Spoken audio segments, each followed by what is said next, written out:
Have you ever deployed infrastructure with CloudFormation, only to notice later that things weren't quite lining up as they should? Well, you might be experiencing CloudFormation Drift. We've all been there. Deployments look fine initially, but gradually drift away from their original configuration over time. This can lead to very unpredictable results when you try and update your stack later on, and it can really end in disaster.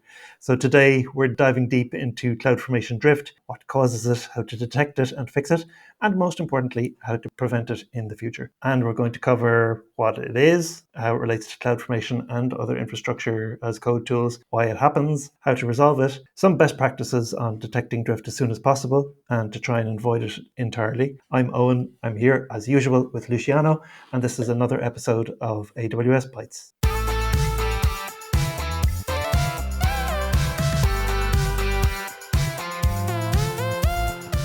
This episode of AWS Bytes is brought to you by Fourth Theorem. Need to modernize your infrastructure or build scalable cloud solutions? Fourth Theorem brings the experience to build high-quality, maintainable, and scalable cloud applications that evolve with your business needs. Visit Fourth Theorem to see how we can help take your cloud journey to the next level. We might just start with a quick CloudFormation summary. We've talked about it before, but let's rapidly go through it again.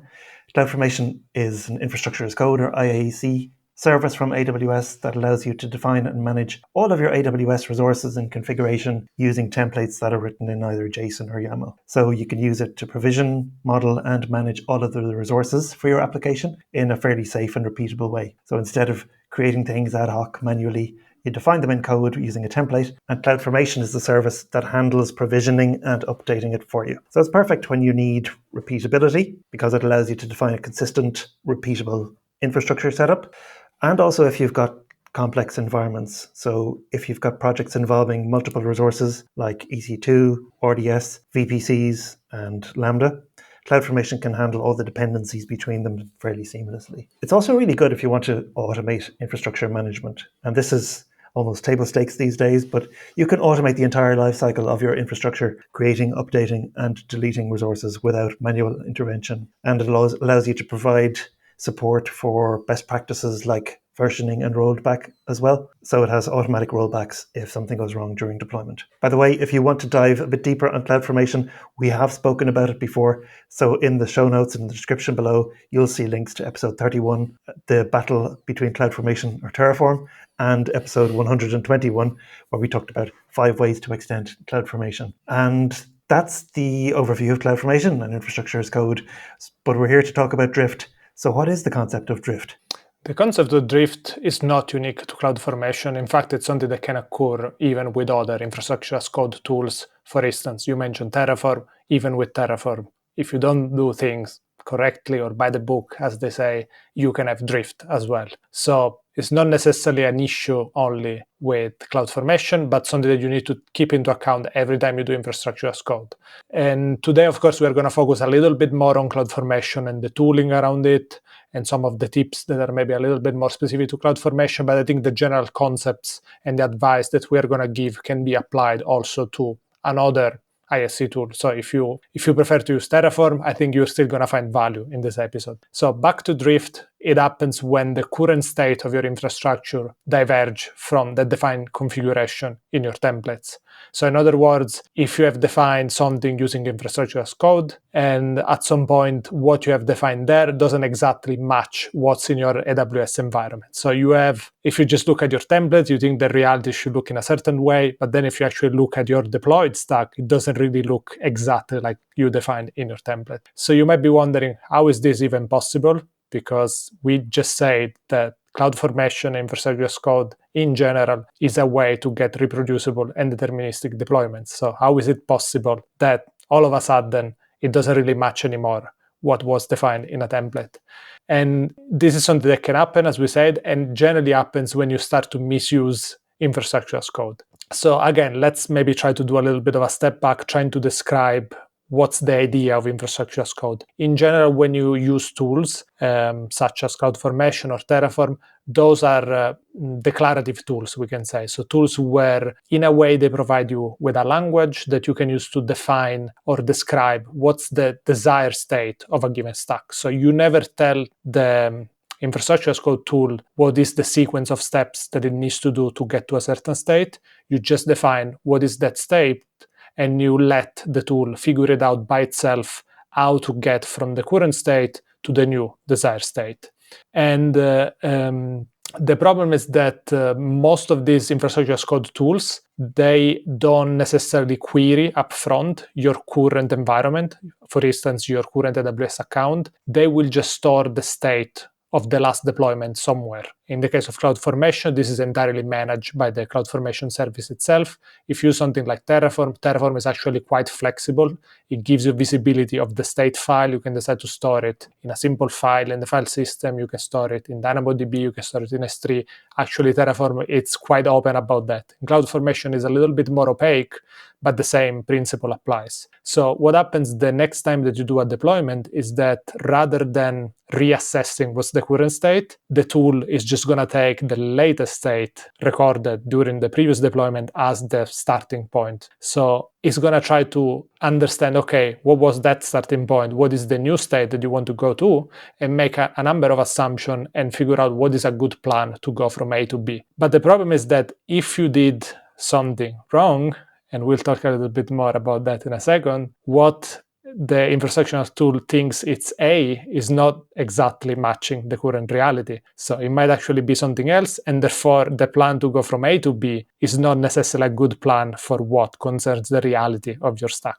So maybe we should mention some more practical examples of what can actually introduce this kind of situation that we are calling effectively drift. I think the most common case for drift is just when you're making manual changes. So someone might manually update a resource without updating that CloudFormation template. That could be like tweaking an EC2 instance setting, changing some security groups while trying to debug a connection issue, or changing an IAM policy to try and resolve some permissions issues. You can also have things that are a little bit more subtle, like changing the number of desired tasks in a Fargate service, and that's something that is quite common to happen actually outside your infrastructure as code tooling. So manual changes, probably very common. Then you've got third-party tools. So sometimes external automation tools may modify resources without CloudFormation being aware of it. These could be tools that try to assess compliance and that modify resources on your behalf to apply specific best practices. And there can also be internal, not necessarily third-party tools, but just external automation. You might have set up specific automation that can alter resources, like you might have a script that helps with saving cost by turning or scaling down EC2, or turning it on and off just to match your expected load. Or you might just have some internal tooling that applies security best practices, like turning encryption on. Using a mixture of IAC tools as well can cause drift. So if you use a mix of different tools and stacks managed by different tools happen to share the same resources, this might cause drift. This is a dangerous area, I would say. The shared resources state might look very different to every tool, depending on the order of deployments and when it took its perception of state, if you like. So effectively, each tool won't be able to know what the changes are applied by the other tool. So that's how it can happen, but how do we avoid it? Yeah, I think at this point it should be very clear what can actually introduce drift, what drift is. So in a way, we can start to guess and working backwards and try to think, okay, how can we avoid it, right? And one thing is that we should try to avoid manual changes as much as possible, unless you know what you're doing. Like, I think there are some cases where you might still need to do manual changes because maybe you are trying to do certain things that in that particular moment are just easier to do it manually. We mentioned, for example, trying to resolve an issue with a security group. It is, I think, totally legit to try to figure out exactly what is the correct configuration. And then, of course, you need to remember to apply that correct configuration to your infrastructure as code to make sure that maybe you had a little bit of a drift for a few minutes, but then that drift is immediately reconciled and your CloudFormation stack is effectively in line with the reality of your stack deployed on AWS. So again, manual changes generally to be avoided. You can still do it, and in some cases it can be useful to do manual changes, but always remember that manual changes will introduce drift unless you propagate them back into your stack. Then the other advice is always use ISE, so try to avoid hybrid mode deployments, we would call them. which is sometimes you have this situation where different teams have different practices. So you might have teams that still do things manually, other teams that use infrastructure as code, and then somehow you end up with this kind of mixed stack that has some resources that are managed manually, other resources that are fully managed by ISE, and yeah, things can get messy really quickly, and it's going to be very hard then to tell when a drift is going to happen, is eventually going to happen, but then how it's going to happen, and then what kind of results you can have as a consequence of that.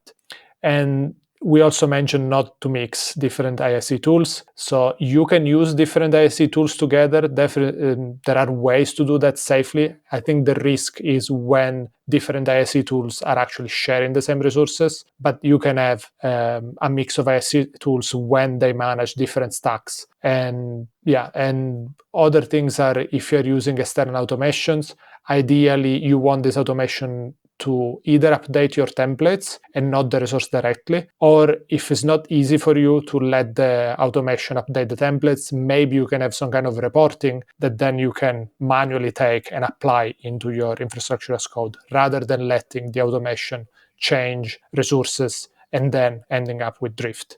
So it might be, of course, more complex to set up automation this way, but I think you always need to prefer the safety rather than maximum automation and then end up with something that can be inconsistent. So now that we know some ways that we can avoid drift, how can we detect it? How do we really know if we have drift in one of our stacks? Yeah, it's very important to have some sort of ability to detect that you've got drift and then obviously take remediation steps. I mean, you might also have a degree of acceptable drift. I think when you're talking about automation tools, updating security configuration or applying tags, sometimes organizations just take the view that the infrastructure as code tools update the resources and the automation continually aligns them to comply. And that's acceptable drift, I guess, to a degree.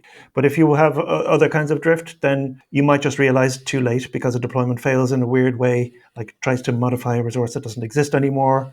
So luckily, CloudFormation for the past few years has a feature to detect drift. And you can use it from the management console by just going to a stack. You click on stack actions and select detect drift. And I think this is supported for most configurations now. When it launched, it didn't support everything, didn't detect everything.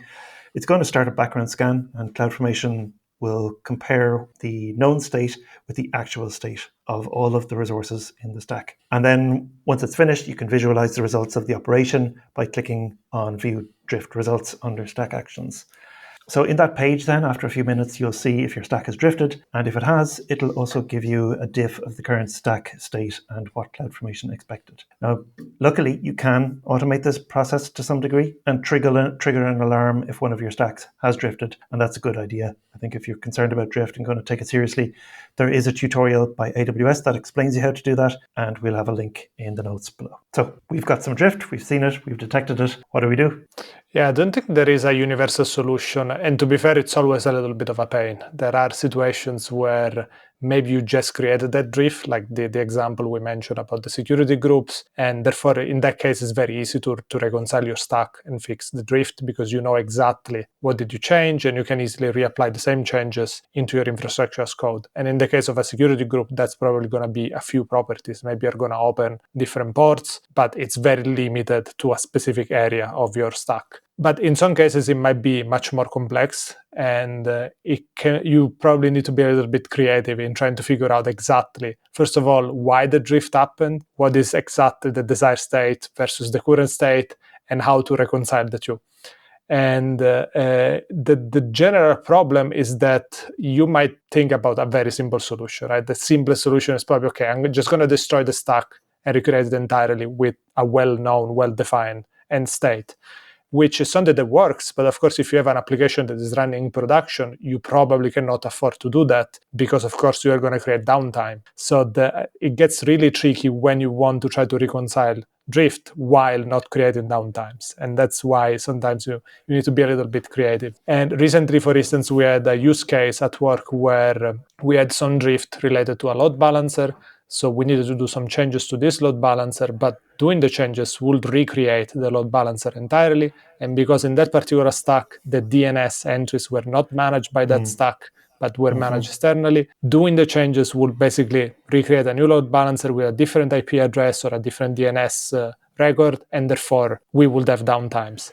And to solve that particular use case, we basically needed to keep the existing load balancer as it was, spin up a new load balancer with basically exactly the same targets, then change the DNS in the other stack, and effectively we kind of switch load balancers that way. So we had a moment of time where we had two different load balancers, let time to the DNS to propagate correctly, and then at that point we could delete the older load balancer. So in that sense, this is just an example that shows you that sometimes you need to think about a little bit more involved and complex solutions just to make sure you slowly converge to the desired state by trying to avoid to destroy resources that might be used in production. And therefore, if you just destroy them, you might end up with downtimes. So yeah, I guess in general is what you want to do is try to apply to figure out, first of all, what happened, figure out how do I get to the specific target state, and then try to create a plan where step by step you understand what's going to happen, what is going to be the new state, and then slowly make sure that that state converges to the desired one. Now, at that point, you hopefully are going to end up with a new version of your stack where your actual state described in the stack and the state present in AWS matches. So from that moment on, if you keep doing changes correctly, only using infrastructure as code, that situation shouldn't happen again. So yeah, this is, I guess, one of the approaches. Do you have other ideas, Owen, that you want to share? I would suggest maybe using change sets in CloudFormation as a way to help with that, because with change sets, it's a bit like a Terraform plan. It's not going to apply changes. It'll just create a change set for you with the diff, and it'll show you what changes are going to happen beforehand. Now, you can also enable deletion protection on resources that you want to protect. And of course, if you can afford downtime or some data loss, sometimes the simplest solution when you have drift is just to destroy the stack and recreate it. So in a development environment or pre-production environment, that might be the way you go. Otherwise, you'll have to come up with a plan with multiple incremental steps that can help you to minimize damage as you convert your infrastructure as code state to the actual state of the stack. And that can seem like a lot of work, but at the same time, if you don't do it very frequently, it is an awful lot of work. But if it's something you get used to, it's a good practice to just get into the habit of. Other times it might just be safer to bring up an entirely new stack in parallel, do all the necessary data migration, if any, and then shift the traffic to the new stack, and then finally remove the old drifted stack. So yeah, I mean, resolving drift might be tedious and costly. That's why you want to avoid it as much as possible in the first place. Maybe another worthy mention is that if drift includes new resources, if you were to consider that other resources might have been added as well that should have been in that stack, you can also use CloudFormation import. And that's another way to manage drift. We mentioned it in our way back in episode 11, how do you move away from the management console and how to get stuff that isn't managed by infrastructure as code into it. So that's one to mention as well. Just on drift detection as well, Luciano, we should probably add that drift detection itself doesn't have any cost or charge associated with it, but depending on the resources involved, correcting it might, of course. So changing resource types or scaling can trigger charges. Of course, factor in the cost of downtime or potential security risks from unmanaged changes as well. Absolutely, yeah. I think this covers more or less everything we wanted to share for today. To summarize, CloudFormation Drift is an issue that can be very tricky and can be unexpected sometimes. So even if you do an effort to maintain your stacks well, only using infrastructure as code, there are always so many different factors that can sneak in and cause drift. So I think it's just a good practice to try to stay vigilant and maybe come up with some automation like the one we mentioned from the tutorial by AWS that we have in the link in the show notes to try to give you some kind of alarm and as soon as possible when drift is detected so that you can action sooner rather than later. Because of course, the more drift compounds, the more challenging it's going to get to resolve that drift. So that's everything we have. And we actually are curious to know if you had any interesting story of stack drifting and maybe you had to come up with some very creative resolution strategy.